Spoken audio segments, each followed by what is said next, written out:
So that's good, yes. It's good. Yeah. Oh, yeah. I have. Yeah. Yeah, I do have a machine. I use a dentist a lot. Poate ștapte, Yeah. mașini. Yeah. Talk Stop. You know, when you my dog is, officially. Anyway, I use both oxygen, that feels great. And I used to put it all frequently. Hey, how are you today? Good, now I feel terrific. How's foot? Getting there. I take a sleep on now. Every day's getting a little bit better. That's wonderful. Yeah. Antiviral. Best trip ever. Best trip ever. Yeah. Zinc and vitamins C.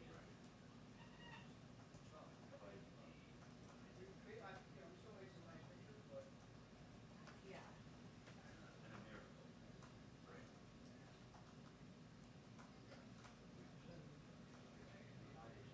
Oh. Yeah, certainly. Yeah, humid day. You're supposed to need it.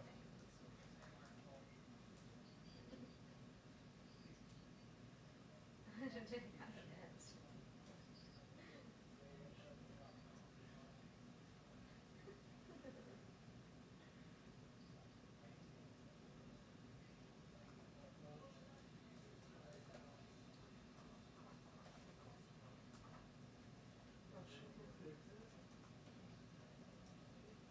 Okay. So,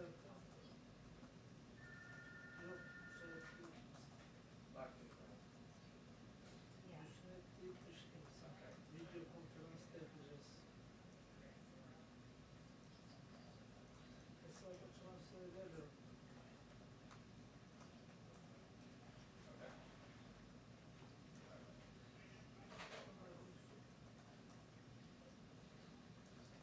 Başka ne yapıyorsun?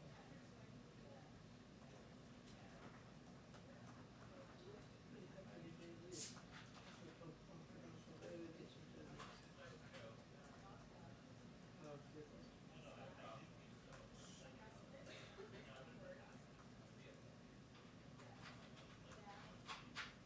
Yeah. Yeah. I mean, is there anything the White House can do to or should do to get ahead of that?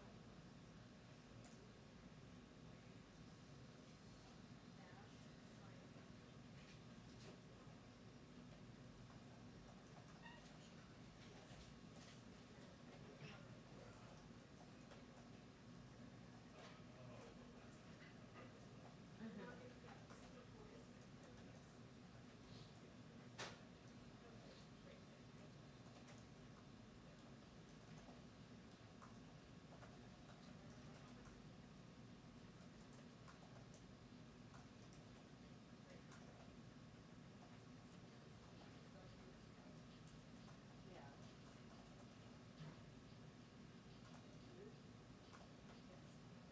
Yeah.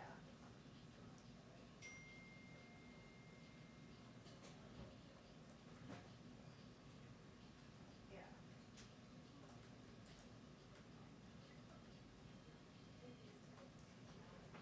Yeah.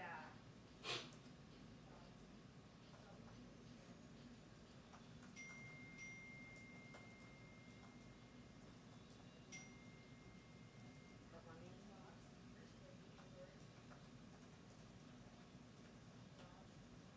Right.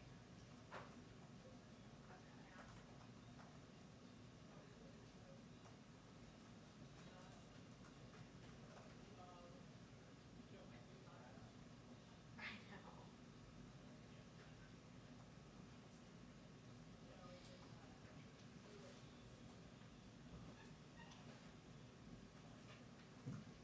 Right, right.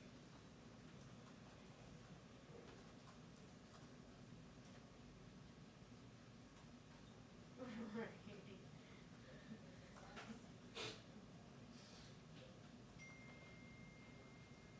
Yeah.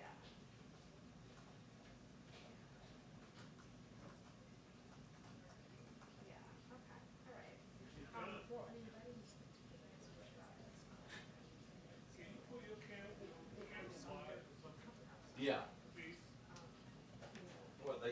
determine which one's mine? Well, it can, but it's going out to your pool, and I can see the picture. Something we could use. Thank you. You're welcome. Yeah. Yeah.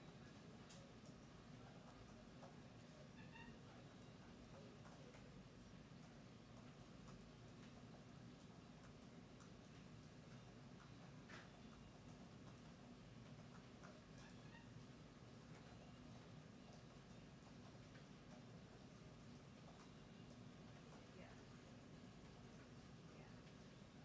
Okay. All right. Well, it was great talking to you as always. Yeah. Okay. Will do. Bye.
Need anything, John? I'm just playing with Ken. Just You already did the white and everything, right? yeah.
be back. So How are you? Good, how are you? the president was really good about calling me and calling.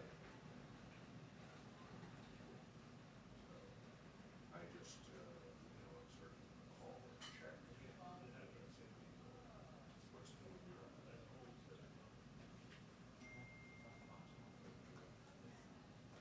Hey, baby, are you still working? Yeah, what numbers, you have for us? Now that,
I've been getting up at 5:45 every morning. I gotta lose some weight, which I'm working on. Are you on first one back? No, I was on the charter back. High level? Yeah. Great. I'm Much better. that worked out. Yeah, I think we did, it was a case. Yeah, exactly. That's the sorry.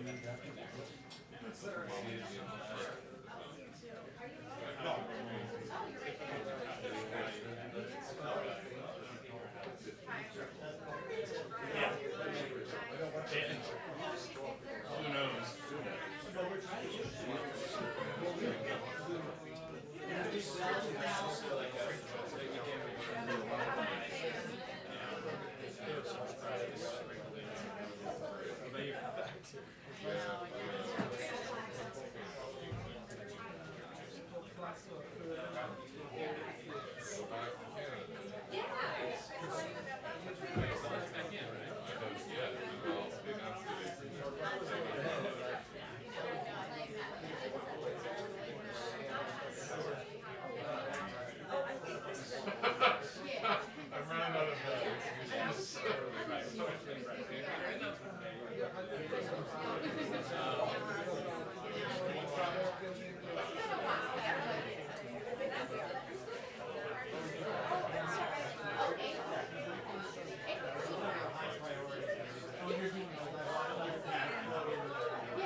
Oh,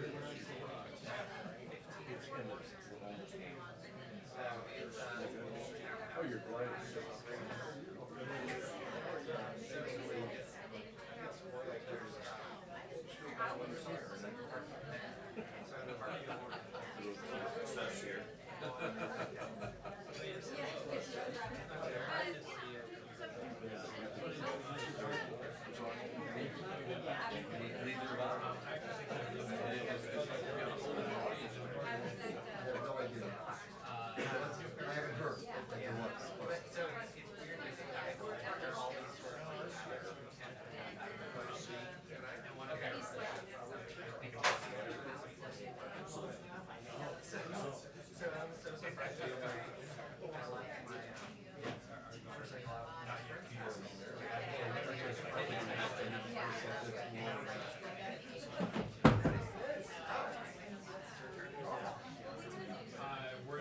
That's what I'm worried about.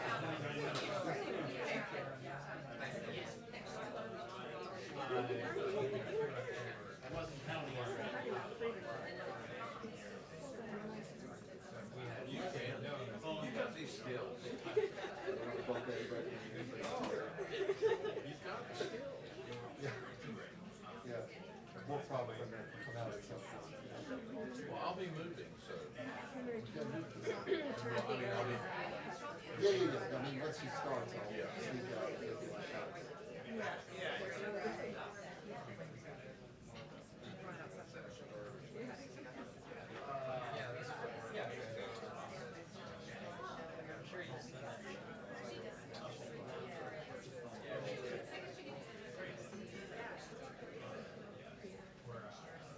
Every one of your shots is a wish. I don't know if it's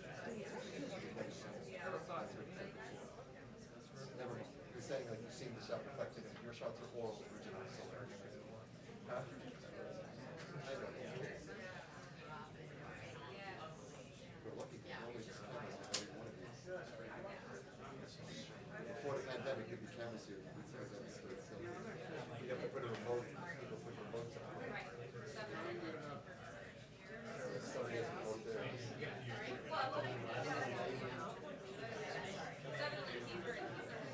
I'm only going to start here. This is just to get the link shot.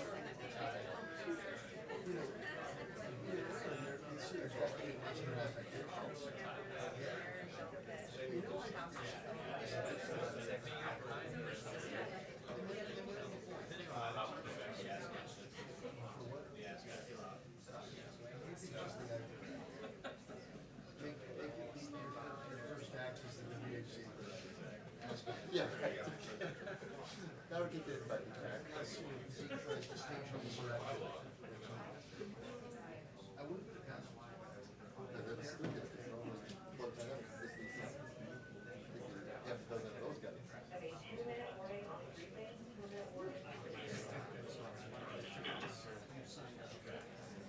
So you can see through and you can see the profile coming out from there. I want to get the shot of first of talking to the room.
Good morning, or good afternoon. Okay, a couple of items for all of you at the top. Today, the Biden-Harris administration has launched Child Tax Credit Awareness Day to educate the public and encourage non-filers to sign up for the largest child tax credit in history. The American Rescue Plan increased the child tax credit to $3,000 for families whose children are between 6 and 17 years old, and $3,600 for families with children under 6 years old, and allows half of that tax credit to be paid to families in advance through a monthly check or direct deposit. So starting on July 15th, almost all families who have filed taxes in the last 2 years will receive this monthly payment automatically. This means most families with 2 young children would receive a monthly payment of $600 starting in July. But we want to make sure that everybody who's eligible signs up. Hence, we've launched a website, childtaxcredit.gov, very easy to remember. And if anybody is not sure, maybe they haven't filed taxes because they're not required to, they can go there and learn if they're eligible for this incredible benefit. Second, today the United States, in coordination with our allies and partners in Canada, the European Union, and the United Kingdom, has taken a number of actions to impose costs on the Lukashenko regime in Belarus for a variety of egregious acts. Last month, we said we would develop a list of targeted actions against key members of the Lukashenko regime associated with ongoing abuses of human rights and corruption, the falsification of the 2020 election, and the forced diversion of the Ryanair flight. Today, we are following through and holding the regime accountable. So earlier today, the Department of State and the Department of Treasury designated 62 Belarusian individuals and 5 entities in response to continuing repression in Belarus. And importantly, we did this alongside our partners and allies, and with these coordinated actions on both sides of the Atlantic, we are demonstrating our deep and shared concern regarding the Lukashenko regime's activities.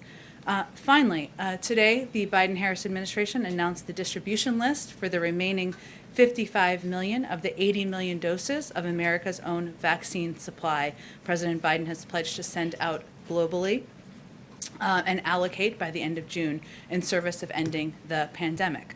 Already, we have sent millions of doses to the world, including 2.5 million doses that arrived in Taiwan this weekend. And in addition to sharing doses from our vaccine's own vaccine supply, the Biden-Harris administration is committed to working with U.S. manufacturers to produce more vaccine doses to share with the world. And we've purchased, as we announced last week, the week before that, 500 million Pfizer doses to donate to 92 low and middle income countries and members of the African Union. In total, the G7 agreed to provide an additional more than 1 billion doses starting in the summer of 2020. With that, Alex, why don't you kick us off? Right. I have a few. The first is on that vaccine allocation. The president promised to distribute those 80 million by the end of the month, but he's obviously falling short of that goal. So is there any indication that the red tape in this distribution is costing lives at this point? Why is it taking so long? Well, first, let me say we're committed to allocating those doses. We've done exactly that. What we found to be the biggest challenge is not actually the supply. We have plenty of doses to share with the world, but this is a Herculean logistical challenge, and we've seen that as we've begun to implement. So, as we work with countries, we need to ensure that there's safety and regulatory information is shared. Some supply teams need needles, syringes, and alcohol pads. Transportation teams need to ensure that there are proper temperature storage, prevent breakage, and ensure the vaccine immediately clears customs. So this has not, as you all know, been done before. Sometimes it's even language barriers that occur as we're working to get these doses out to countries. So we have announced today where these doses are going. We will continue to announce as they land on the ground and as they are being shipped, and we're looking forward to doing that as quickly as possible. And on infrastructure, the latest compromise, you said earlier today the president needs to see more details. What details does he need to see? Was he not able to take a look at the package this weekend? And one of the issues you've obviously raised are pay-fors. So gas tax aside, that being a non-starter, what pay-fors would the White House be open to? Specifically, some have raised potentially using leftover CARES funds or funds from the December COVID package. Would those be feasible? And do you want to see the package ultimately fully paid for? Well, first let me say that the president's pledge was not to raise taxes on Americans making less than $400,000 a year. And the proposed gas tax or vehicle mileage tax would do exactly that. So that is a non-starter for him. I'd also note, for the mathematicians in the room, that only raises $40 billion, which is a fraction of what this proposal would cost. The president has proposed a range of ways to pay for this package, including ways that would not violate the red lines the Republicans have put forward. One of them is ensuring the highest, wealthiest individuals in this country pay what they're supposed to pay as it relates to taxes, additional tax enforcement, which would raise a great deal more by multiples of what the gas tax would raise, and it would fall on for predominantly wealthy Americans and just ensure they're paying the taxes they owe. So that is an area where we feel there should be an opportunity to move forward. And as it relates to details, of course there needs to be ongoing discussion. There will be over the coming days. Rapidly, I expect to have conversations this afternoon, tomorrow. We'll read those out as those happen, provide information to all of you, and we're eager to get those continued. Is the White House open to using those leftover funds to fund the ultimate bill? Well, one, there's minimal, very small amounts that would be left over, and many of those small amounts have already been allocated, or they are to help small businesses, help keep cops and firefighters on the beat. And so we feel the best proposal that does not violate the red lines that the Republicans have put forward would be tax enforcement and some other proposals the president's already put on the table. Lastly, on voting rights, obviously, there's going to be a show vote on S1 tomorrow that's going to fail. So I wanted to come back to President Biden pledging to do whatever he could. He said he'd use every sort of tool at his disposal to get the bill passed. What has he done to get that bill passed, considering this vote is going to fail? And since he has pledged that, is it time for him to start calling again for filibuster reform more loudly? That's a tool at his disposal he has not yet really pushed for. Well, first, let me just give you a sense of how we see this and how the president sees it. It's a step forward. We don't expect there to be a magical 10 votes. I'm not suggesting that. But just 2 weeks ago, there were questions about whether Democrats would be aligned. We certainly hope that will be the case tomorrow. It's important to remember that this has been a 60-year battle to make voting more accessible, more available to Americans across the country. And our effort, the president's effort to continue that fight doesn't stop tomorrow at all. This will be a fight of his presidency. In terms of the steps he's taken, he's had conversations, obviously, with members about supporting this legislation, including Senator Manchin, as you all know, over the last couple of weeks. And he will continue to advocate. He's also asked his vice president, or agreed with his vice president, that she will be in charge of this effort moving forward. It doesn't stop. This is an important piece of it, the federal legislation, more work to be done, but it doesn't stop with that. There's work to do in the states. There's work to do with voting groups. There's work to do to empower and engage legislatures, and that's something that will also be part of her effort. And as it relates to the filibuster, I don't think you have to take it from us. That would be Congress moving forward or making a decision. If the vote is unsuccessful tomorrow, we suspect it will prompt a new conversation about the path forward, and we'll see where that goes. Go ahead. Following up on infrastructure, Senator Portman said over the weekend that he thought that dropping the gas tax and this fee on electric vehicles could be something that they could do so long as the president puts forward ideas that do not include raising any taxes. Is that a potential compromise that seems feasible?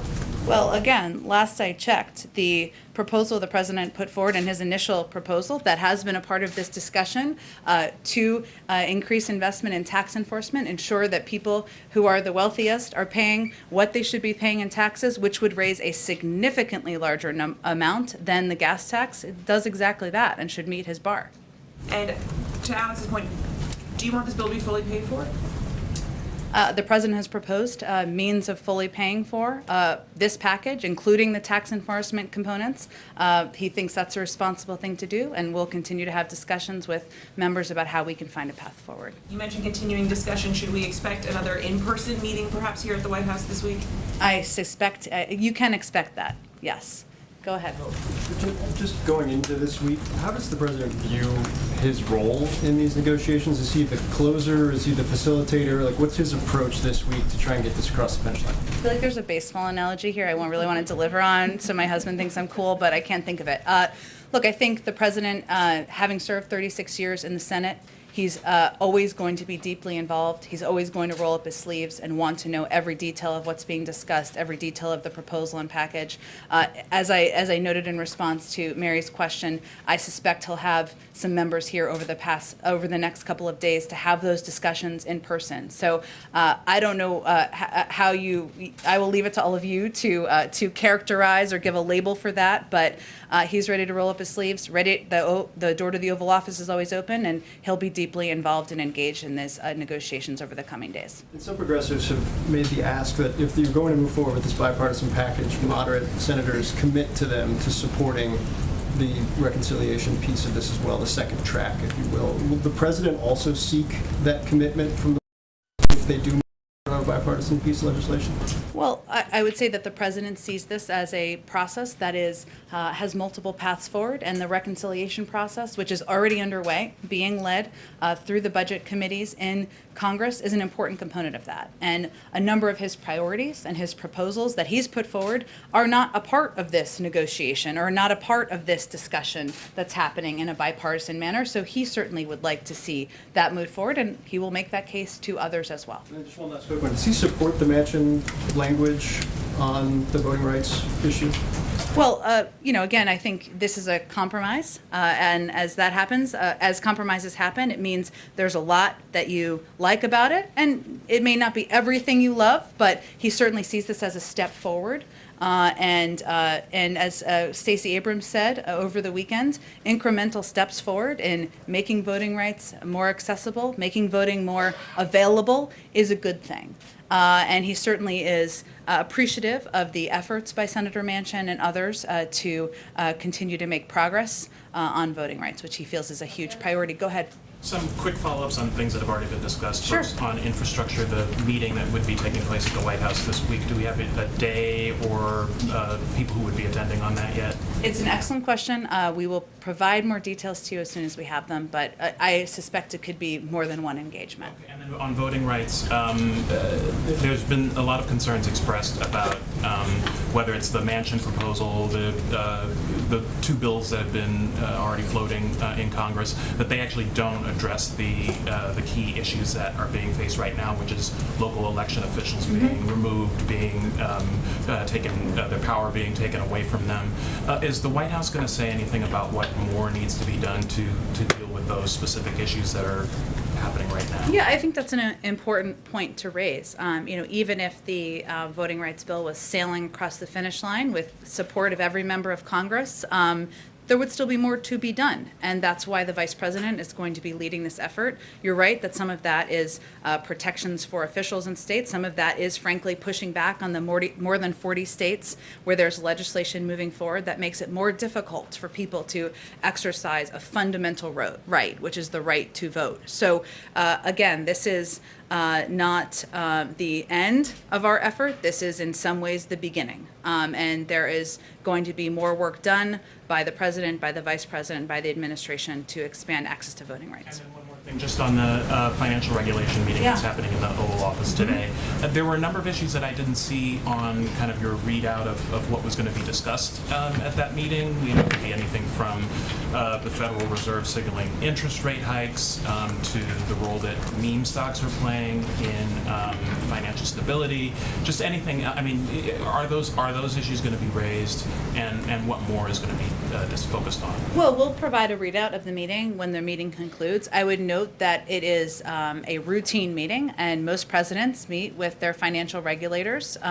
There is, of course, a couple of items on the proactive agenda, and when it's concluded, we'll provide a readout, including the state of the country's financial institutions, work that they're all doing to promote financial stability, implementation updates around climate-related financial risk, agency actions on financial inclusion and access to credit. That's the proactive agenda. As you know, in these meetings, different topics come up, but this is, again, in our view, a standard and routine meeting where they'll discuss, the focus will really be on those topics. Are you expecting any decisions to come out of it? I think it's more of an update than it is a decision. Go ahead. Thanks, Jen. Back on infrastructure, aside from the gas tax, now that the president has had a chance to take a look at the bipartisan plan, what does he think of it? Well, I'd first say that the president is encouraged that Democrats and Republicans are continuing to discuss a path forward on rebuilding our roads, our railways, and our bridges. That's a positive sign. And this offer is nearly double what the Republican offer was just a few weeks ago. That's another positive sign in the right direction. He's somebody who cares about the details, wants to have a discussion now that he's back in the United States, and I expect he'll do that over the coming days. Also, stay closely in touch with Democratic leadership about the path forward, but certainly he's encouraged by the fact that the number has increased, the investments have increased, has some questions about the pay-fors, which I've noted, and has a red line about the gas tax and raising taxes on individuals making less than $400,000 a year. Is a $1 trillion plan big enough for him?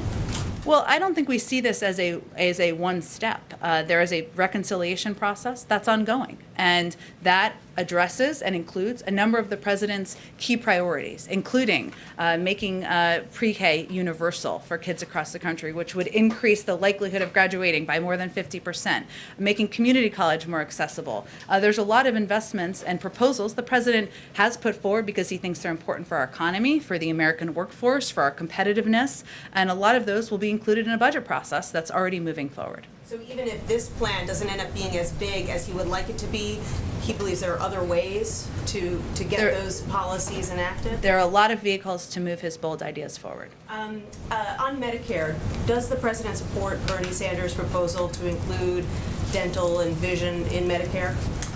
It's a great question. I actually haven't talked to him about this, so I don't want to speak out of turn. Let me do that, and we can get you all an answer on that. Finally, can you describe what safeguards the administration has in place to make sure that the children of top officials don't get preferential treatment in hiring?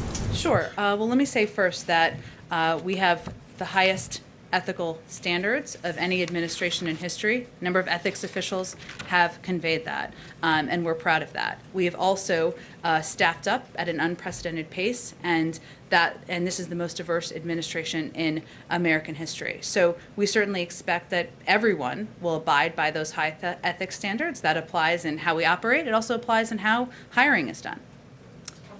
Please. Go ahead, President. With the president back from his trip, with the kind of progress you've talked about that he sees on infrastructure, is he seeing this as an inflection point in terms of urgency? Is his mindset at all different after being rather patient in his approach with outreach? How would you describe where his head is right now concerning how quickly something can get done? Because there are a lot of people who are feeling like it's taking too long and that perhaps he has to have a more active central public role. Well, I'd first say that having lived through a lot of legislative battles himself, he knows that sometimes they take some time. The sausage making takes some time.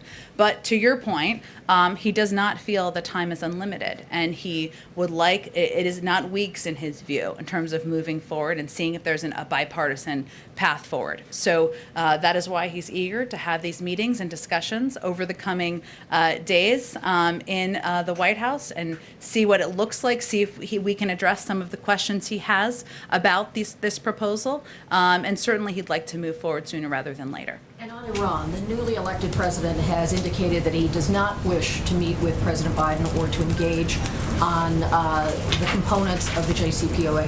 What is the president's view on that? Well, we don't currently have diplomatic relations with Iran or any plans to meet with the at the leader level, so it's unclear that anything has actually changed on that front. I will say that the president's view and our view is that the decision maker here is the supreme leader. That was the case before the election, is the case today, will be the case probably moving forward. The Iran nuclear negotiating teams just finished their 6 rounds of talks.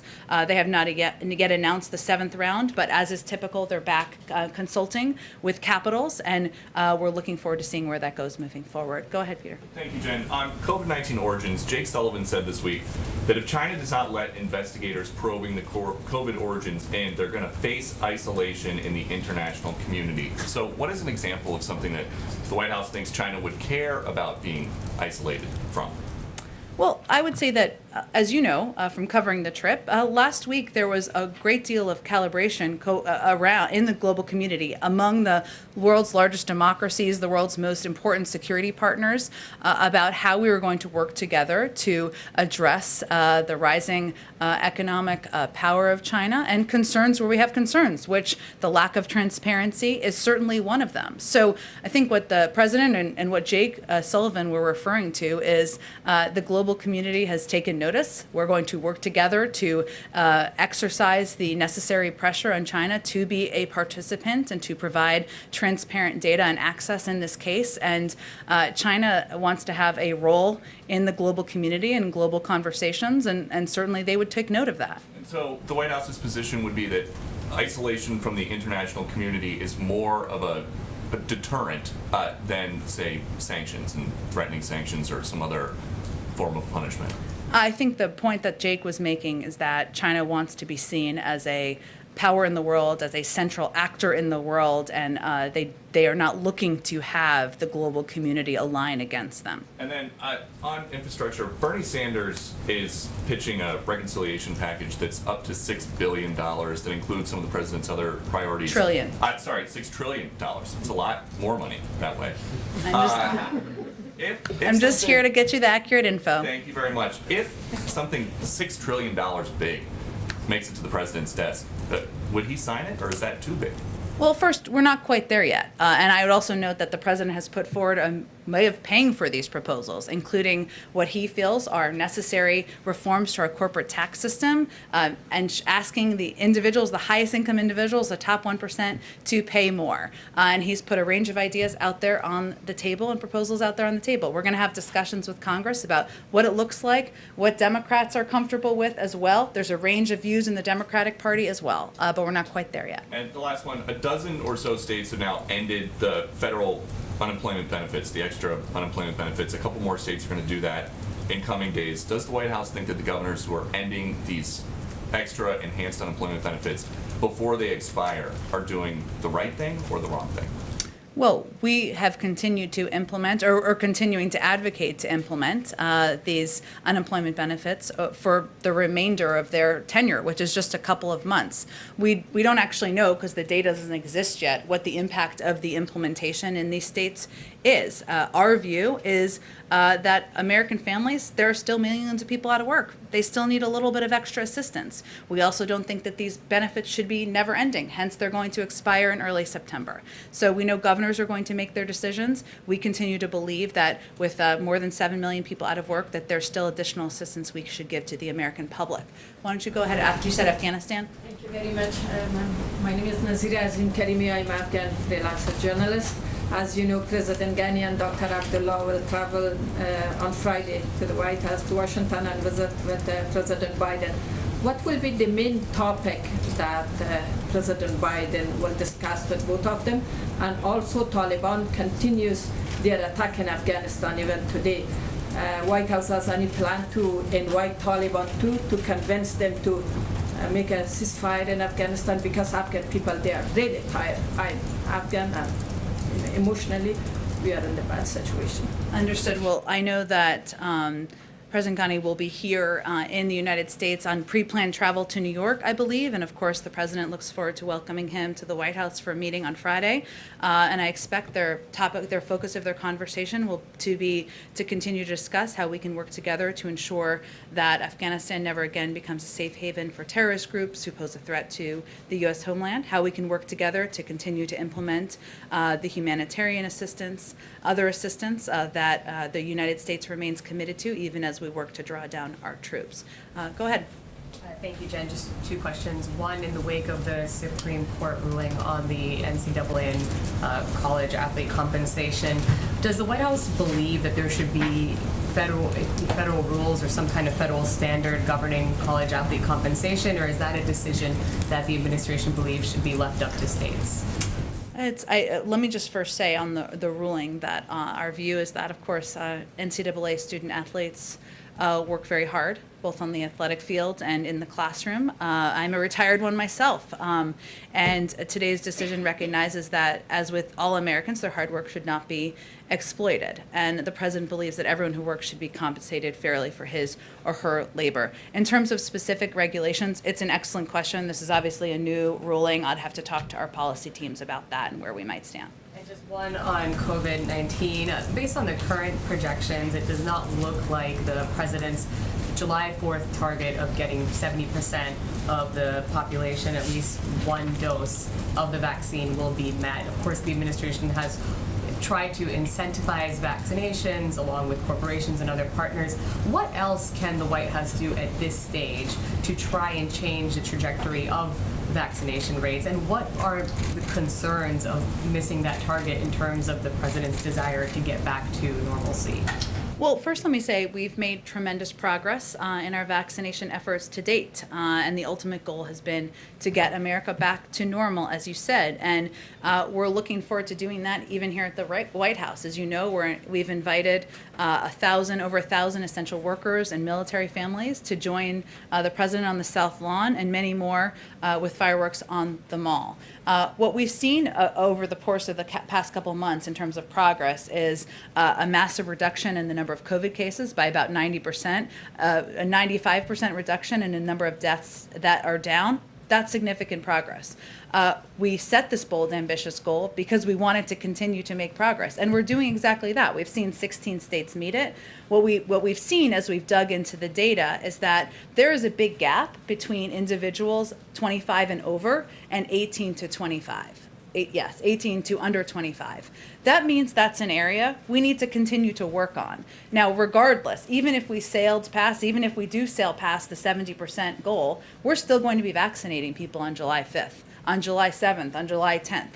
That is still going to continue to be part of our objective. But as we dig into the data, we know that what we're seeing is a lower rate among young people. That's concerning, especially with the Delta variant being on the rise as it is, which does not discriminate by age, which still could cause death, serious illness. I expect in the coming days you'll get an update from our COVID team on where we are on the data and the different categories as they dig into it, so I don't want to get ahead of them, but we're going to continue to run through the tape. We're also going to continue to be focused on where we can raise the rates and raise the numbers where we see there's a lower uptick of vaccination. Go ahead. Thanks. I think there's a fly on your head. Oh, thank you. Oh, thank you, guys. At least it's not a cicada. I swear, those things are. Okay, but I do have actual questions. I appreciate it. I was like, is there breaking news? But she's, yeah, there you go. Okay. Yes. So, I mean, you're talking about the voting rights vote. There's supposed to be a test vote tomorrow. That is expected to fail. When you look at right now, the prospect for voting rights is not very high to get something through Congress as things stand right now. So what I would like to know is if you can say specifically what the White House plans to do if you cannot get some type of federal action. I know you said that there are a lot of other things. You look at this as the beginning of the process, but ultimately on an issue as fundamental as voting rights, if you cannot get federal action, what is left for the White House to do? Well, I don't think we accept that. The point I'm making is that it's also state action. It's also, frankly, action that's been happening from the Department of Justice, including increased funding and increased implementation across the country, which is something that the President and the Attorney General have both emphasized as a priority, and we've made some specific announcements about. So, look, I think as we look to tomorrow, what's clear and what we're measuring, I think, is the Democratic Party united? We weren't as of a couple of weeks ago. That's a step forward. If and when, and as I will acknowledge, we don't expect there to be a magical 10 or more Republican votes. They've been clear. The Republican Party and Republicans in the Senate. They do not want to make it easier to vote. They do not want to make it more accessible for Americans to vote. Well, where do we go from there? That is a conversation we're going to have with leaders in Congress, with Democrats, with a range of members who also want to see advances on voting rights. And I expect the President will engage with Senator Schumer and others on the path forward. When you you talk about a conversation, that means a conversation on the filibuster, I would think, because like you said, there's not the 10 votes in the Senate, and that being the case, what do you expect that conversation to look like? Are you having conversations with Senator Manchin and others about possibly making changes to the filibuster, at least when it comes to voting rights, if anything is going to get done in Congress? Well, first, I would say the president has spoken to his support for a talking filibuster in the past, and at times other members have as well. It requires 50 Democrats to support changes in the filibuster rules. I will allow you all to do your vote counting of where things stand there. I suspect it's not just one or two individuals who are opposed to that. I will note, though, as I said earlier, that if the vote is unsuccessful, we suspect that may change the conversation on the Hill. We will see. But I'm not going to get ahead of where things are. There's going to be a vote tomorrow. Democrats, we suspect and hope, will be united in making voting more accessible for people across the country, making sure we're advocating for it as a fundamental right. This is an opportunity for Republicans to stand up and do the same. Shouldn't be a partisan issue. Go ahead. Oh, thank you, Jen. I have two topics for you. Yeah. The first, I wanted to ask you about crime. I wanted to understand, is there a concern at the White House that there could be an increase in crime this summer with the pandemic lifting? And is that concern the reason that the president is going to weigh in this week? No, the reason is that there's been actually a rise in crime over the last 5 years, but really the last 18 months. And so it's an opportunity for the president to speak to what he's going to do to help address that. And as we've seen around the country, it is a concern of many Americans, Republicans, but also Democrats too, not necessarily through a partisan lens. It was something that President felt it was appropriate to speak to and tell the American people what he's doing to help address. Would he be approaching this a little differently than he did perhaps in '94 when there was another crime wave that Democrats responded to? I mean, can you talk to how his approach might change? Well, I'm not going to get ahead of his comments or remarks later this week, but it is an area where the president feels a great deal of the crime we're seeing as a result of gun violence.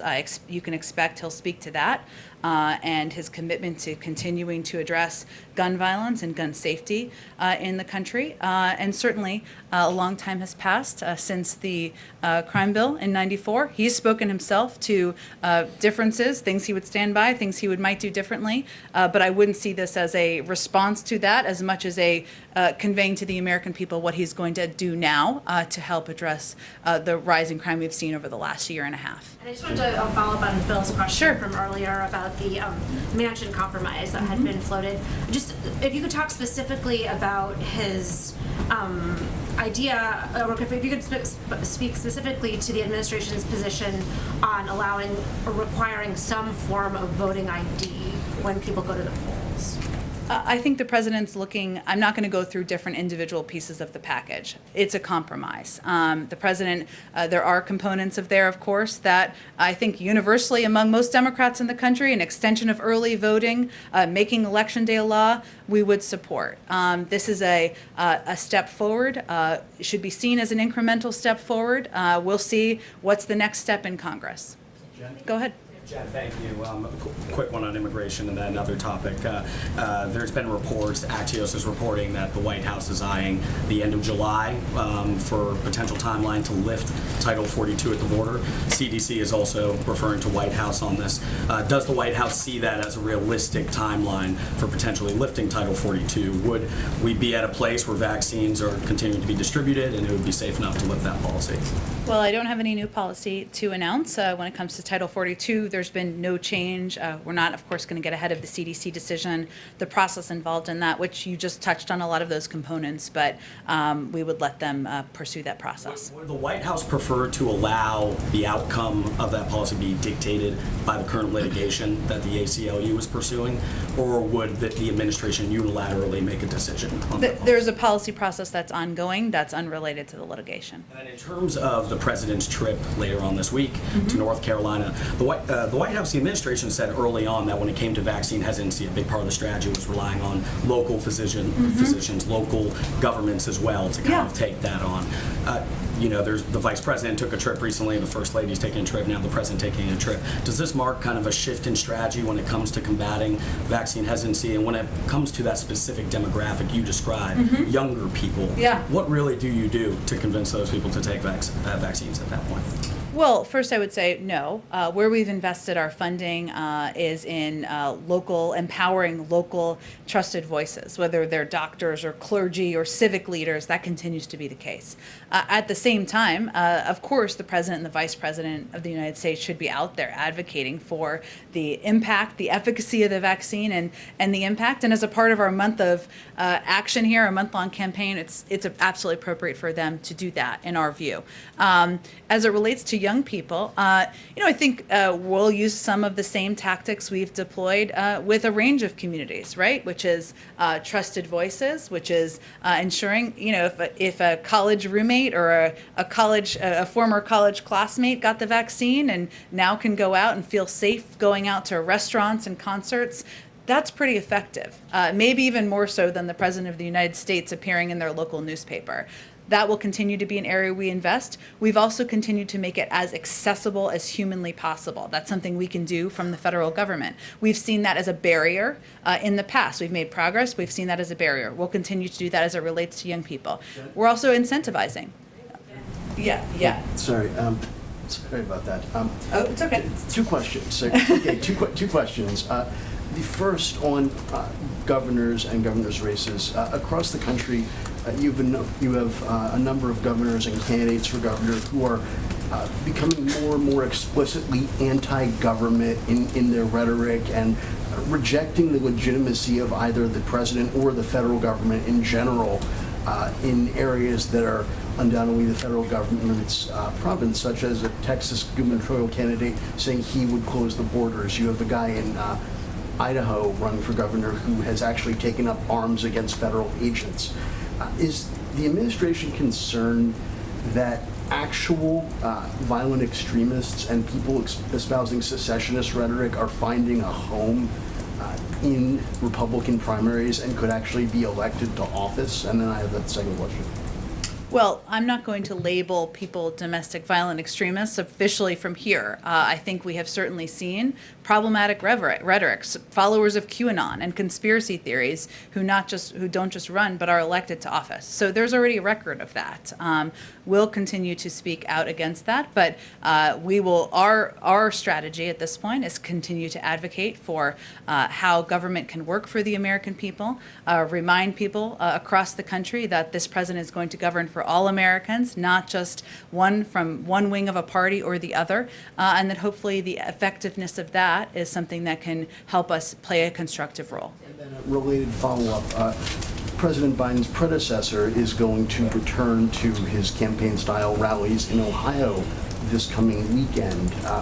Has anyone from the administration reached out to Governor DeWine or anyone in Ohio's government about the possibility of violence resulting from his return to the trail? And is there any concern that him going back out there and continuing to insist that the election is fraudulent and that he actually won could result in people being hurt or killed? Obviously, we take the rhetoric of the former guy, as we like to say, quite seriously, as everyone should. But I don't have any readouts or calls with Governor DeWine. I will see if there's anything from our Homeland Security team to read out. Go ahead. Thank you. You mentioned that supply, going back to the vaccine announcement, was was not the constraint, it was Correct. logistics. Yeah. On June 4th, Gail Smith said that they expected the balance of the $80 million, this $55 million, to come from the AstraZeneca shots. Those are obviously still under review. Should we infer from your comment that you now expect those $55 million to be from Pfizer, Moderna, or Johnson & Johnson? We've always had a range of options, as we are contingency planners here, and we have plenty of supply to deliver on the 80 million doses. As you noted, or as you alluded to my answer previously, our biggest challenge is logistics, is the fact that there's not a playbook for this, and there are challenges as it relates to getting these doses out to every country. Certainly, obviously, once the FDA, if the FDA approves us sending these AstraZeneca doses overseas, that would be a part of it, but until then, it wouldn't be, of course. Do you have an estimate then on how many doses will be sent this month? Of course, President Biden's pledge initially was that 80 million would be sent this month, and now they'll be allocated instead of sent. I don't have an update on that. It's a great question. I know the COVID team is doing a briefing tomorrow, but I will see if there's more we can get back to you on today. I know you will be. One more a loyal attendee. And going for the meeting this afternoon, one subject I wonder if it'll come up is cryptocurrency. Is that something the President is seeking the advice of The agenda is exactly what I outlined earlier, and we will provide a readout once the meeting concludes about the topics discussed. Meeting with Jay Powell, does he have confidence in the job Jay Powell is doing? Does he have any particular message for Powell in particular?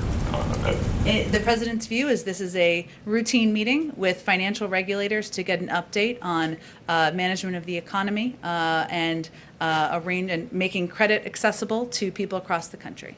Go ahead. Just want to drill down, Jen, on the White House position on a vehicle mileage tax for electric vehicles. Can you explain the White House's position and why you'd be opposed to, essentially, wouldn't it level set because people who fill up their cars with gasoline pay into the Highway Trust Fund with the 18.3 cent per gallon excise tax? People who drive electric vehicles, drive on the same roads, they don't pay that tax. Why not?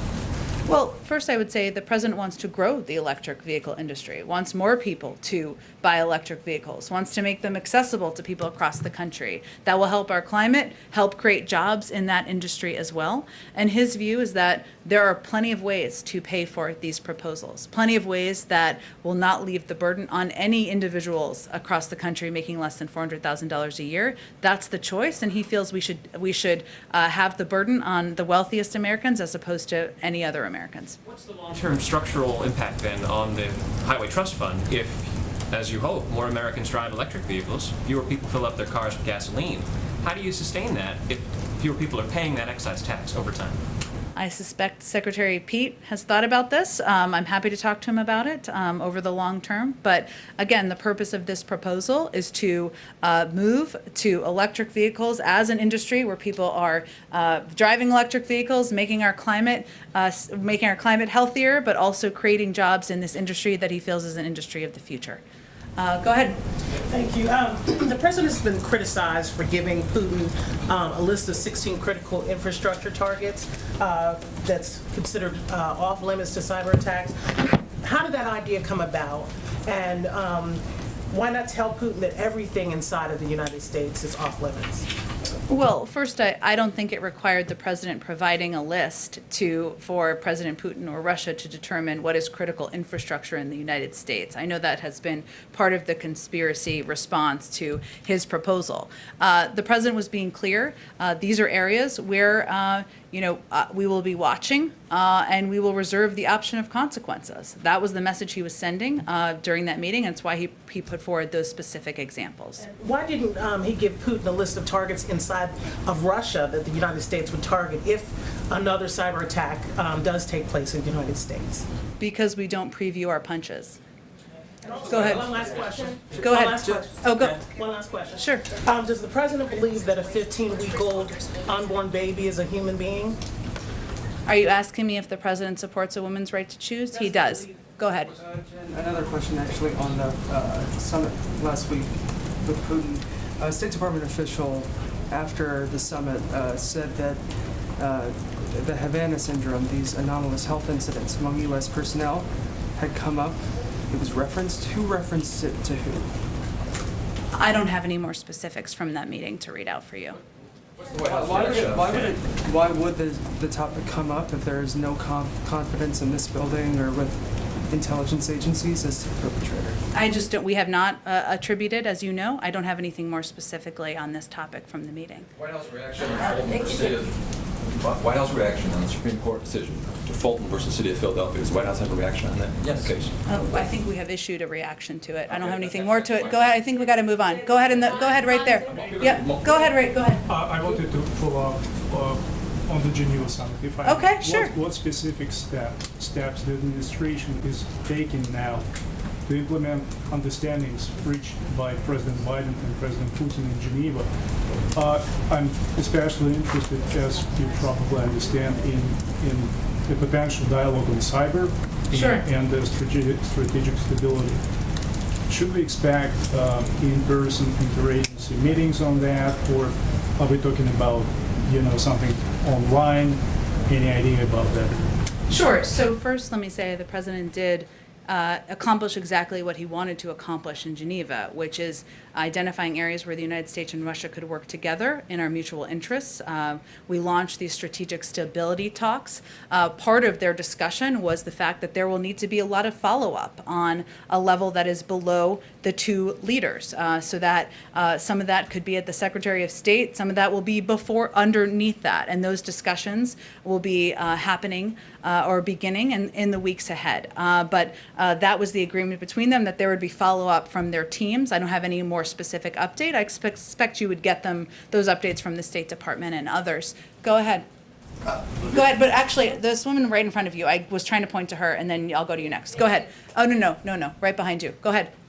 Oh, right here did you have a question? Right there in the polka dot shirt? Yeah, I did. Go ahead. Okay. I can't tell. No, sorry. On the debt ceiling, there's Yes. going to be a fight coming up next month, and they've been known to be epic showdowns on debt ceiling. Yeah. So what is the president's stance on raising the debt ceiling, and if no agreement can be reached, will the Treasury Department take extraordinary measures? The president believes that Congress will do what they've done 3 times during the Trump administration, which is to raise the debt ceiling. We know that will be a central focus and discussion, probably even in here, come the fall. But he expects they will do what they've done 3 times over the last. Go ahead. Thank you, Jen. The president said repeatedly on the campaign trail that he opposes defunding the police. He's addressing rising crime across the country on Wednesday, and he mentioned this.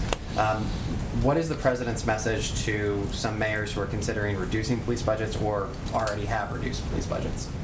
Well, I would say first, in the president's implementation of the ARP, part of the funding that goes to local and state authorities is to ensure that there are police that are kept on the beat. Obviously, state and local authorities are going to determine how they spend that money, but certainly he included that funding because he feels it's important to communities across the country. Can I ask one more? Yeah.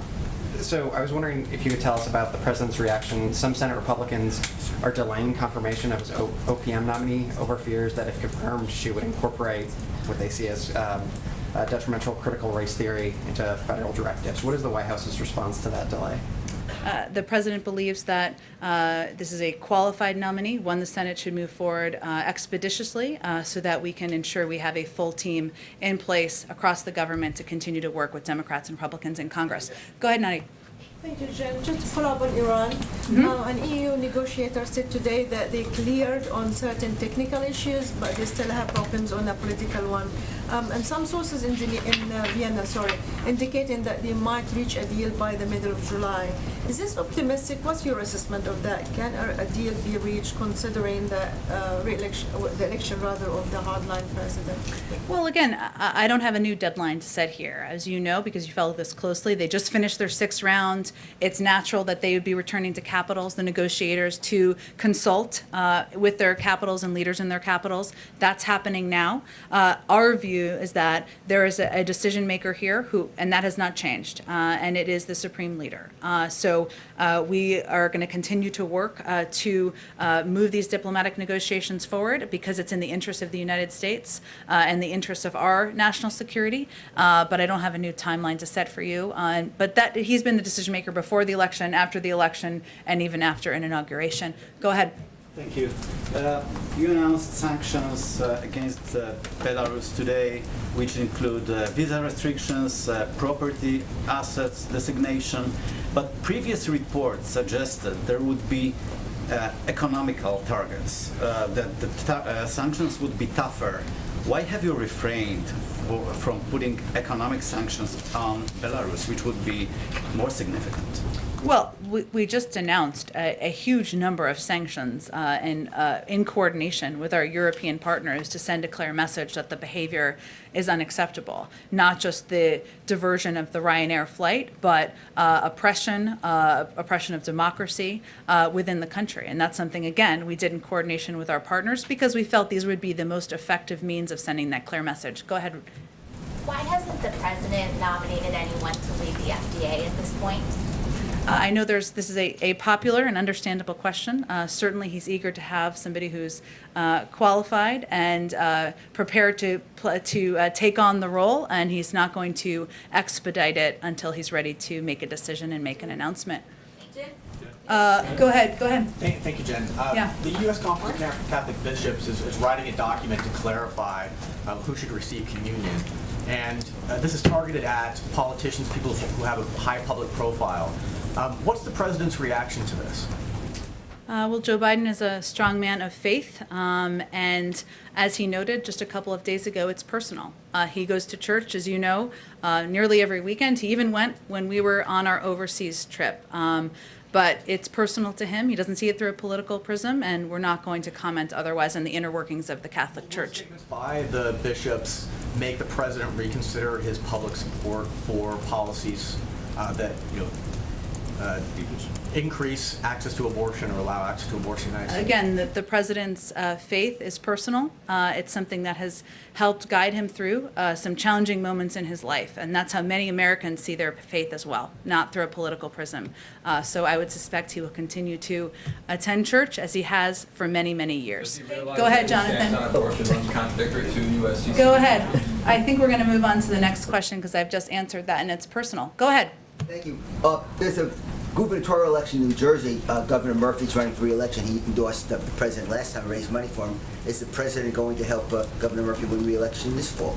Well, certainly he'd be eager to see him win re-election, of course, and continue to be an important partner in the state of New Jersey as we work to continue to address the pandemic, get people back to work. In terms of what his specific political plans are, I don't have anything to preview for you at this point in time. Go ahead. Jen, one more question about Iran. On Ibrahim Raisi, the new president-elect, he has said that he's accusing the U.S. of breaking promises, saying, quote, based on the nuclear deal, you were obligated to lift the sanctions and you did not fulfill your commitment. What does the president have to say about that? And then secondly, he's under U.S. sanctions for the 1988 political prisoner executions. So how do you deal with him? Well, first let me say that the new president will, of course, be held accountable for violations of human rights on his watch going forward. We strongly urge the Iranian government, regardless of who is in power, to release political prisoners, improve respect for human rights and fundamental freedoms for all Iranians. Again, I would note, and let me just say on the sanctions piece, that as we're in these discussions, in the middle of these discussions after the sixth round, the precise nature and sequence of the sanctions-related steps the United States would need to take to achieve a mutual return to compliance with the JCPOA is a subject of the talks and of the discussions. And we certainly understand, as we've seen in past rounds of these negotiations, that there will be a range of rhetoric to address political needs at home. We understand that. But our focus remains on these negotiations that we look forward to continuing to participate in. Go ahead. Thanks so much. So even if you manage to reach a nuclear deal or deal with the Iranians on nuclear deal reentry, Republicans in Congress could force a vote to block sanctions relief. 4 Senate Democrats who are still in office, including Majority Leader Schumer, voted against the original deal when it was negotiated. So are you confident you have the votes in Congress to relieve sanctions and re-enter the nuclear deal? Well, there isn't even a deal yet, right? So I understand why you're asking that question, but it's a little bit ahead of where we are. May we have a deal where we can have that discussion? The important case that we are going to continue to make is that Iran is not a good actor in the world on a range of issues, whether it's human rights or their engagement in the region. That continues to be the case and would be even after if we get to the point where we have a deal. But what is in the interest of the United States? What's in interest of the United States is having that return to visibility, that return to an understanding of what their capabilities are, how close they are to acquiring a nuclear weapon. We're not quite there yet. When we get to a point, if we get to the point when there's a deal, we're happy to have the discussion about the legislative vote count. Go ahead. Thank you, Jane. I thought you didn't take my question. I'm sorry. No, go ahead. Thank you so much. President Biden recently announced that the U.S. will provide corona vaccine to North Korea. Do you know how many doses and what kind of vaccine are we going to provide to North Korea? Well, we announced that we would be providing about 1 billion doses to the global community and the 92 countries working through COVAX for 75% of it, who are the lowest and middle income countries in the world. That's what we've announced, but I don't have any more details than that. Go ahead in the back. Oh. I think we're at an hour. Okay, we'll go to this last one since I just called on him, and then we'll wrap it up. Go ahead. Representing an audience that is quite different from this gentleman's, I'd like to repeat his question. The U.S. Supreme Court decision in the city of Philadelphia v. Fulton, you said that the White House issued a reaction to that. I don't believe that is the case. Was the president briefed on that decision? I thought we had. If not, I will get that to you and to this gentleman over here. Thanks, everyone, so much. We'll do this again tomorrow. Okay. Thank you.